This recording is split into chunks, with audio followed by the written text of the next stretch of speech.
TD 7. Capítulo 7. O Ministério da Magia. Harry acordou às 5:30 na manhã seguinte, tão brusca e definitivamente como se alguém tivesse gritado em seu ouvido. Por alguns instantes continuou deitado e imóvel, enquanto a perspectiva de uma audiência disciplinar invadia cada partícula do seu cérebro. Depois, incapaz de suportar, ele pulou fora da cama e pôs os óculos. A Sra. Weasley arrumara suas jeans recém-lavadas e sua camiseta aos pés da cama. Harry vestiu-se depressa. O retrato vazio na parede deu uma risadinha debochada. Ron estava esparramado na cama, com a boca escancarada, dormindo profundamente. Sequer se mexeu quando Harry cruzou o quarto, saiu para o patamar e fechou a porta suavemente ao passar. Tentando não pensar na próxima vez em que veria Ron quando talvez já não fossem colegas de Hogwarts, o garoto desceu silenciosamente a escada, passou pelas cabeças dos antepassados do monstro e se dirigiu à cozinha. Tinha esperado encontrá-la vazia, mas quando chegou à porta, ouviu um ressoar suave de vozes no outro lado. Abriu-a e viu o Sr. e a Sra. Weasley, Sirius, Lupin e Tonks sentados ali, quase como se estivessem à sua espera. Todos estavam inteiramente vestidos, exceto a Sra. Weasley, que trajava um roupão de acolchoado roxo. Ela se levantou no momento em que o viu entrar. "Café da manhã", disse ao mesmo tempo em que puxava a varinha e corria para o fogão. "Bom dia, Harry", bocejou Tonks. Esta manhã seus cabelos estavam amarelos e crespos. "Dormiu bem?" "Dormi", disse Harry. Passei a noite acordada", informou a bruxa, dando mais um bocejo de estremecer. "Venha se sentar." Ela puxou uma cadeira e, ao fazer isso, derrubou a que estava ao lado. "Que é que você quer, Harry?" perguntou a Sra. Weasley. "Mingau, bolinhos, arenque, ovos com bacon, torrada?" Só torrada, obrigado." Lupin olhou para Harry e em seguida perguntou a Tonks. "O que é que você estava dizendo sobre o Scrimgeour?" "Ah, sim. Bem, precisamos ter um pouco mais de cuidado. Ele tem feito a Queen e a mim perguntas engraçadas." Harry se sentiu vagamente grato por não ter de participar da conversa. Suas entranhas se contorciam. A Sra. Weasley colocou umas torradas com geleia à frente dele. Tentou comer, mas era como mastigar tapete. A bruxa se sentou a seu lado e começou a mexer em sua camiseta. Pôs a etiqueta para dentro e alisou os vincos nos ombros. Ele desejou que a Sra. Weasley não fizesse isso.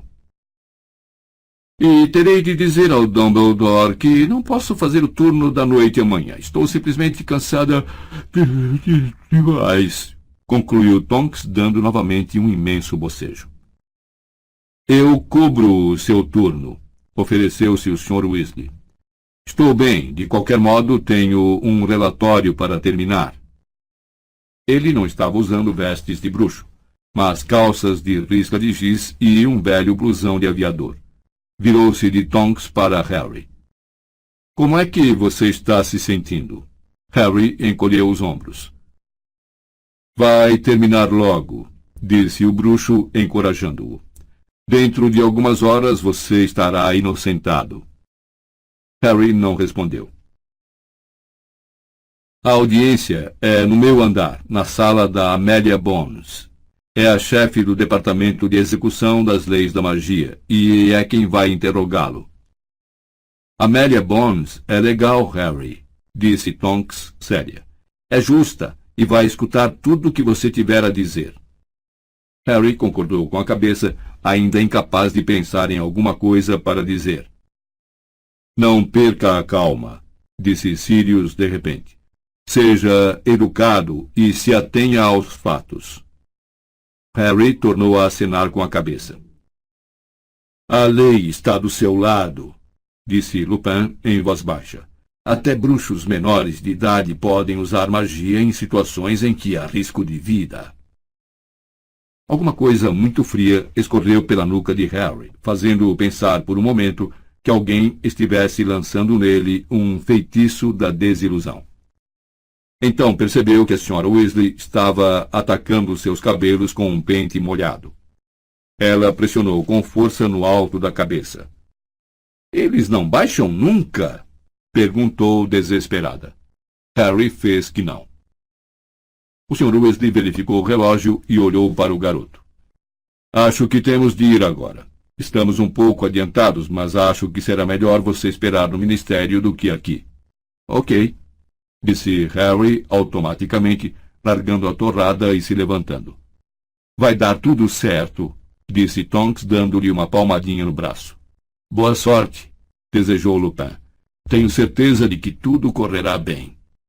"E se não correr", disse Sirius muito sério, "pode deixar que cuido da Amélia Bones para você." Harry deu um sorrisinho. A Sra. Weasley abraçou-o. "Estamos todos fazendo figa." "Tá bom", disse o garoto. "Então, até mais tarde." Ele acompanhou o Sr. Weasley até o térreo e, ao longo do corredor, ouviu a mãe de Sirius resmungar durante o seu sono atrás das cortinas. O Sr. Weasley destrancou a porta e eles saíram para a madrugada fria e cinzenta. "O senhor normalmente não vai para o trabalho a pé, vai?" perguntou Harry enquanto caminhavam apressados pelo largo. "Não, em geral eu aparato, mas obviamente você não pode. E acho que é melhor chegarmos de maneira inteiramente não mágica. Passa uma impressão melhor, já que você está sendo disciplinado por..." O Sr. Weasley manteve a mão dentro do blusão enquanto caminhavam. Harry sabia que segurava a varinha. As ruas decadentes estavam quase desertas, mas quando chegaram à pequena e desconfortável estação do metrô, já a encontraram repleta de passageiros madrugadores. Como sempre acontecia quando se via muito próximo dos trouxas em seus afazeres cotidianos, o Sr. Weasley mal conseguia controlar o seu entusiasmo. "É simplesmente fabuloso", sussurrou, indicando as máquinas de vender bilhetes. "Fantasticamente engenhosas." "Elas não estão funcionando", disse Harry, apontando para um cartaz. Mas mesmo assim", disse o bruxo sorrindo carinhoso para as máquinas. Eles compraram os bilhetes de um guarda sonolento. Harry cuidou da transação porque o Sr. Weasley não era muito esperto quando lidava com o dinheiro dos trouxas. E, 5 minutos depois, estavam embarcando no trem subterrâneo que saiu sacolejando em direção ao centro de Londres. O Sr. Weasley não parava de verificar e tornar a verificar ansioso o mapa do metrô acima da janela. "Mais 4 paradas, Harry." "Faltam 3 paradas agora." "2, Harry." Desceram em uma estação no coração de Londres e foram carregados do trem por uma onda de homens e mulheres de ternos e terninhos segurando suas maletas. Subiram a escada rolante e passaram pelos torniquetes. O Sr. Weasley ficou encantado ao ver seu bilhete ser engolido pela fenda de introdução. E saíram finalmente em uma rua larga, ladeada de edifícios imponentes em que o tráfego já era intenso. "Onde estamos?" perguntou o Sr. Weasley, perdido, e por um instante em que seu coração parou, Harry pensou que tivessem descido na estação errada, apesar das contínuas consultas do bruxo ao mapa. Mas, um segundo depois, o Sr. Weasley exclamou: "Ah, sim, por aqui, Harry." E seguiram por uma rua lateral. "Desculpe", disse, "mas eu nunca venho de metrô e tudo parece diferente quando se olha da perspectiva dos trouxas. Aliás, eu nunca usei a entrada do ministério para visitantes antes." Quanto mais andavam, menores e menos imponentes os edifícios se tornavam, até que finalmente chegaram a uma rua em que havia vários prédios de escritórios de mau aspecto, um bar e uma caçamba transbordando lixo. Harry esperara um local mais atraente para o Ministério da Magia. "Chegamos", disse o Sr. Weasley animado, apontando para uma velha cabine telefônica vermelha, em que faltavam vários vidros nos caixilhos e que fora instalada em frente a uma parede toda grafitada. Primeiro você, Harry. O Sr. Weasley abriu a porta da cabine. Harry entrou, imaginando o que seria aquilo. O bruxo apertou-se ao lado dele e fechou a porta. Quase não deu. Harry ficou entalado contra o aparelho de telefone que pendia torto da parede, como se algum vândalo tivesse tentado arrancá-lo. O Sr. Weasley esticou o braço à frente de Harry para apanhar o fone. Sr. Weasley, acho que isso também não deve estar funcionando. Não, tenho certeza de que está perfeito, respondeu, segurando o fone no alto e espiando o disco. Vejamos. 6, discou ele. 2, 4, e mais um 4, e mais um 2. Quando o disco voltou suavemente à posição inicial, ouviu-se uma voz tranquila de mulher dentro da cabine, não no fone que o Sr. Weasley segurava, mas uma voz alta e clara, como se houvesse uma mulher invisível ali ao lado deles. Bem-vindos ao Ministério da Magia. Por favor, informem seus nomes e o objetivo da visita. Começou o Sr. Weasley, visivelmente inseguro se devia ou não falar com o fone. Decidiu-se por encostar o ouvido no bocal. Arthur Weasley, Seção de Controle do Mau Uso dos Artefatos dos Trouxas. Estou acompanhando Harry Potter, que foi convidado a comparecer a uma audiência disciplinar. Obrigada, disse a voz tranquila de mulher. Visitante, por favor, apanhe o crachá e prenda-o ao peito de suas vestes. Ouviu-se um clique e um rumorejo, e Harry viu alguma coisa sair pela ranhura de metal por onde normalmente saem as moedas excedentes. Apanhou-a. Era um quadrado prateado em que se lia Harry Potter, audiência disciplinar. Prendeu-a ao peito da camiseta e a voz feminina tornou a falar. Visitante ao Ministério. O senhor deve se submeter a uma revista e apresentar sua varinha para registro à mesa da segurança localizada ao fundo do átrio. O piso da cabine telefônica estremeceu e eles começaram a afundar lentamente. Harry observou com apreensão a calçada ir subindo pelas vidraças da cabine e, por fim, a escuridão se fechar sobre suas cabeças. Então não conseguiu ver mais nada. Ouviu apenas um ruído abafado de trituração, enquanto a cabine continuava a entrar pela terra. Decorrido mais ou menos um minuto, embora parecesse a Harry muito mais, uma claridade dourada banhou-lhe os pés, e foi se ampliando, subindo pelo seu corpo, até bater em cheio no rosto, e ele precisou piscar para os olhos não lacrimejarem. O Ministério da Magia deseja ao senhor um dia muito agradável, disse a voz feminina. A porta da cabine telefônica se escancarou, e o Sr. Weasley saiu, acompanhado por Harry, cujo queixo caíra. Estavam parados a um extremo de um saguão muito longo e suntuoso, com um soalho de madeira escuro e extremamente polido. O teto azul pavão era entalhado com símbolos dourados que se moviam e se alternavam como um enorme quadro celeste de avisos. As paredes de cada lado eram forradas de painéis de madeira escura e lustrosa, e nelas havia engastadas muitas lareiras douradas. A intervalos de segundos, bruxos e bruxas emergiam de uma das lareiras à esquerda, com um suave ruído de deslocamento de ar. Na parede da direita iam se formando diante de cada lareira pequenas filas de gente que aguardava o momento da partida. No meio do saguão havia uma fonte. Um grupo de estátuas de ouro maiores que o tamanho natural estavam dispostas no centro de um espelho de água circular. A mais alta era de um bruxo de aparência aristocrática, com a varinha apontando para o ar. Agrupados a seu redor havia uma bela bruxa, um centauro, um duende e um elfo doméstico. Os três últimos olhavam com adoração para o casal de bruxos.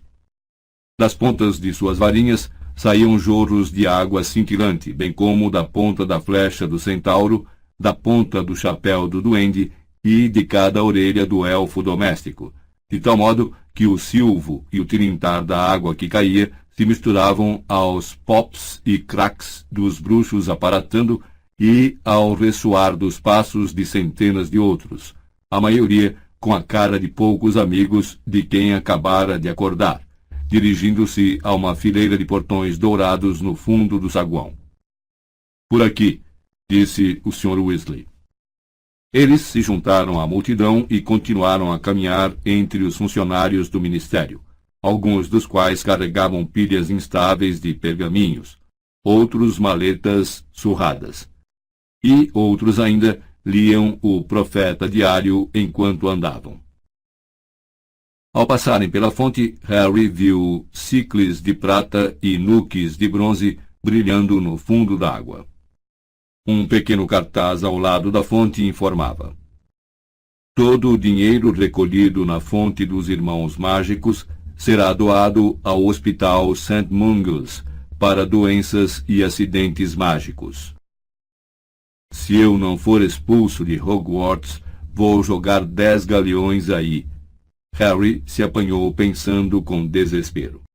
Aqui, Harry, disse o Sr. Weasley, e eles se separaram do fluxo de funcionários do ministério que se encaminhavam para as portas douradas. Sentado a uma mesa à esquerda, sob a placa Segurança, um bruxo mal barbeado de vestes azul pavão parou de ler o seu Profeta Diário e ergueu a cabeça quando os dois se aproximaram. Estou acompanhando um visitante, disse o Sr. Weasley, indicando o garoto. Venha até aqui, disse o bruxo com voz entediada. Harry se aproximou e o bruxo ergueu uma longa vara dourada, fina e flexível como uma antena de carro, e correu-a pelo corpo do garoto de alto a baixo, de frente e costas. Varinha! Grunhiu o segurança para Harry, baixando o instrumento dourado e estendendo a mão. Harry apanhou a varinha. O bruxo largou-a em cima de um estranho instrumento de latão que lembrava uma balança de um único prato.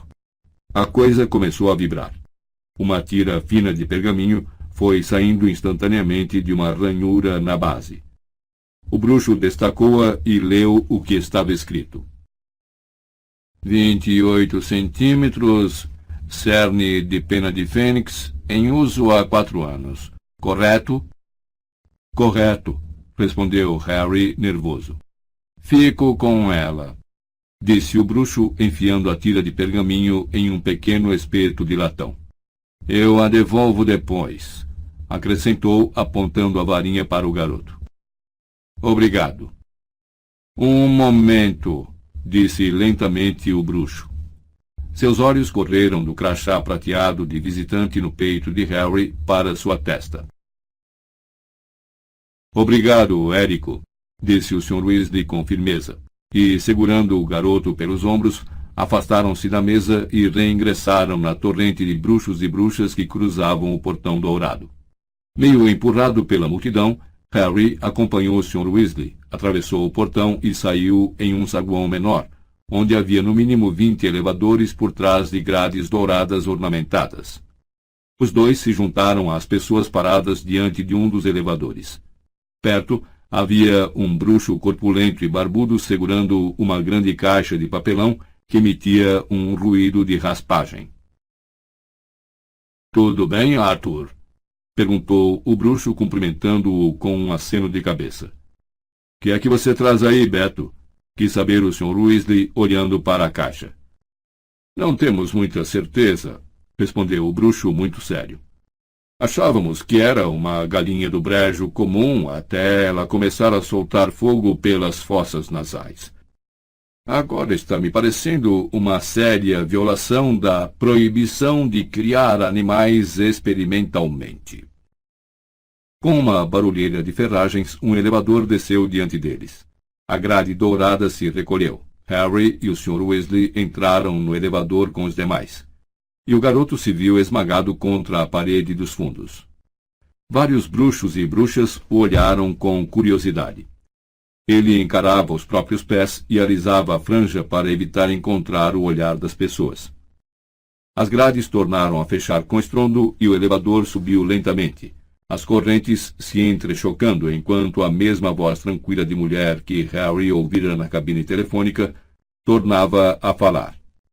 Nível 7, Departamento de Jogos e Esportes Mágicos, que inclui a sede das ligas britânica e irlandesa de quadribol, o clube de bexiga oficial e a seção de patentes absurdas. As portas do elevador se abriram. Harry deu uma olhada rápida no corredor de aspecto sujo, onde havia vários cartazes de times de quadribol pregados tortos nas paredes. Um dos bruxos no elevador, que carregava uma braçada de vassouras, desvencilhou-se com dificuldade e desapareceu pelo corredor. As portas se fecharam, o elevador retomou sua subida acidentada e a voz feminina anunciou. Nível 6, Departamento de Transportes Mágicos, que inclui a autoridade da rede de Flow, o controle de aferição de vassouras, a seção de chaves de portais e o centro de testes de aparatação.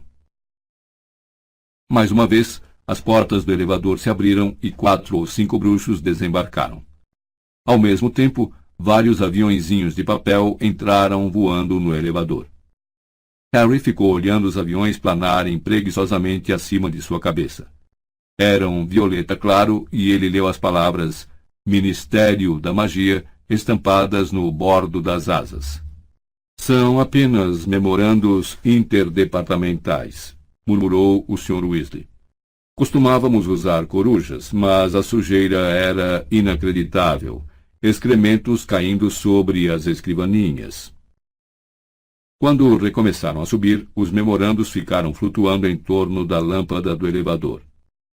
Nível 5. Departamento de Cooperação Internacional em Magia, incorporando o Organismo de Padrões de Comércio Mágico Internacional, o Escritório Internacional de Direito em Magia e a Confederação Internacional de Bruxos, sede britânica. Quando as portas se abriram, 2 memorandos saíram voando ao mesmo tempo que mais bruxos e bruxas desembarcavam. Mas outros tantos memorandos entraram voando, de modo que a luz piscou e lampejou com os movimentos dos aviõezinhos ao seu redor. Nível 4. Departamento para Regulamentação e Controle das Criaturas Mágicas, que inclui as divisões das feras, seres e espíritos, seção de ligação com os duendes, escritório de orientação sobre pragas. Licença, pediu o bruxo que levava a galinha venta-fogo e saiu do elevador seguido por um pequeno bando de memorandos. As portas fecharam mais uma vez com estrépito. Nível 3. Departamento de Acidentes e Catástrofes Mágicas, incluindo o Esquadrão de Reversão de Mágicas Acidentais, Central de Obliviação e Comissão de Justificativas Dignas de Trouxas. Todos desembarcaram do elevador nesse andar, exceto o Sr. Weasley, Harry e uma bruxa que estava lendo um pergaminho tão longo que arrastava pelo chão. Os memorandos restantes continuaram a flutuar em torno da lâmpada, e o elevador continuou sua agitada subida. Então as portas abriram e a voz anunciou. Nível 2. Departamento de Execução das Leis da Magia, que inclui a seção de controle do uso indevido da magia, o Quartel-General dos Aurores e os serviços administrativos da Suprema Corte dos Bruxos. É conosco, Harry, disse o Sr. Weasley, e eles acompanharam a bruxa por um corredor ladeado de portas. Minha sala é do outro lado do andar. Sr. Weasley, perguntou Harry ao passarem por uma janela pela qual entrava o sol. Nós não estamos mais embaixo da terra? Estamos. As janelas são encantadas. A manutenção mágica decide todo dia qual é o tempo que vai fazer. Tivemos 2 meses de furacões, da última vez que estivemos reivindicando um aumento de salário. É virando aqui, Harry. Dobraram um canto, passaram por pesadas portas de carvalho e saíram em uma área aberta subdividida em cubículos que fervilhava de conversas e risos. Os memorandos entravam e saíam dos cubículos como foguetes em miniatura. Um letreiro torto no cubículo mais próximo informava: Quartel-General dos Aurores. Harry espiou disfarçadamente pela porta ao passar.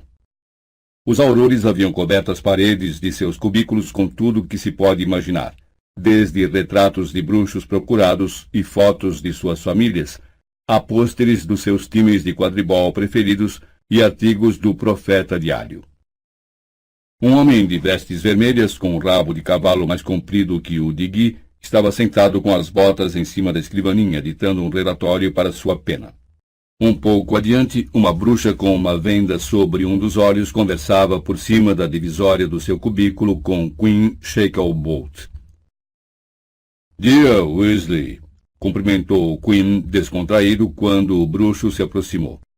Ando querendo falar com você. Tem um segundo? Tenho, se realmente for um segundo, disse o Sr. Weasley. Estou um pouco apressado. Falavam como se mal se conhecessem, e quando Harry abriu a boca para cumprimentar Queen, o Sr. Weasley lhe deu uma piscadela. Eles acompanharam Queen até o último cubículo do corredor. Harry teve um ligeiro choque. Piscando para ele de todas as direções, havia o rosto de Sirius. Recortes de jornal e velhas fotos, até aquela em que ele aparecia como padrinho do casamento dos Potter, forravam as paredes. O único espaço em que não havia Sirius estava ocupado por um mapa-mundi em que brilhavam alfinetes vermelhos como pedras preciosas. Tome, disse Queen bruscamente ao Sr. Weasley, enfiando um rolo de pergaminho em sua mão. Preciso do máximo de informação possível sobre veículos voadores dos trouxas avistados nos últimos 12 meses. Recebemos informação de que Black talvez continue usando sua velha moto. Quinn deu a Harry uma enorme piscadela e acrescentou em um sussurro. Dê essa revista a ele, talvez ache interessante. Então, retomando o tom normal. E não demore muito, Weasley. O atraso no relatório sobre as pernas de fogo paralisou as nossas investigações por um mês. Se você tivesse lido meu relatório, saberia que o termo é armas de fogo, disse o Sr. Weasley tranquilo. E receio que terá de esperar pelas informações sobre motocicletas. Estamos ocupadíssimos no momento. Baixou a voz. Se você conseguir sair antes das 7, Molly está preparando almôndegas. E, fazendo sinal a Harry, deixaram o cubículo, passaram por outras portas de carvalho, saíram em outro corredor, viraram à direita para um corredor mal iluminado e ainda assim visivelmente encardido, que terminava em uma parede cega.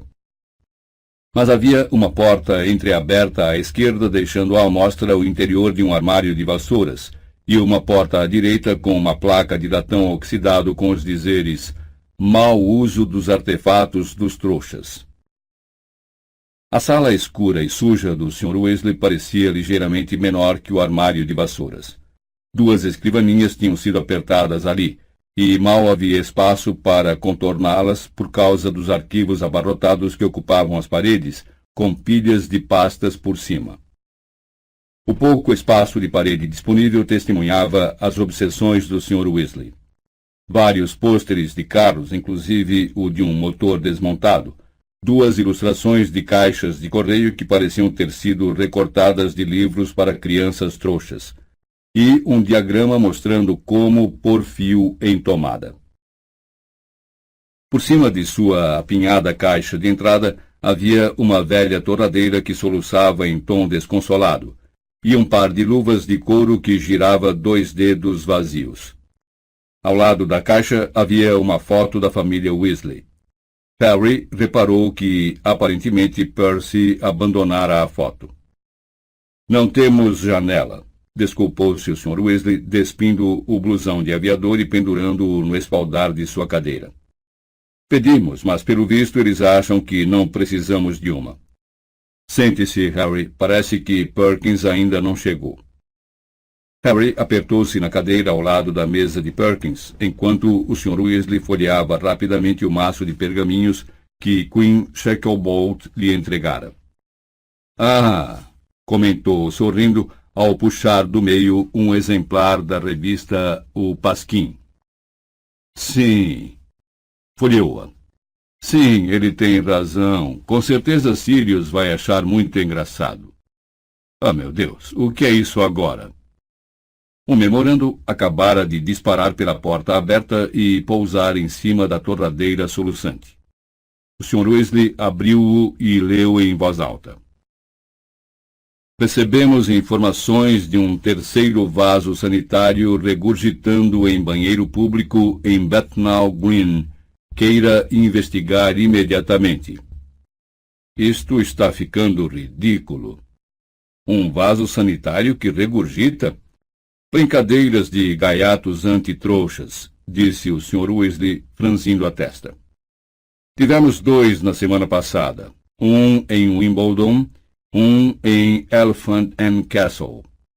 Os trouxas acionam a descarga e, em vez das coisas desaparecerem, bem, você pode imaginar. Os coitados ficam chamando-os encadores, acho que é o nome que dão, sabe? Os homens que consertam canos e coisas do gênero. Encanadores? Exatamente. Mas é claro que eles não sabem como explicar. Só espero que a gente consiga pegar quem anda fazendo isso. Os aurores é que vão pegá-los? Ah, não.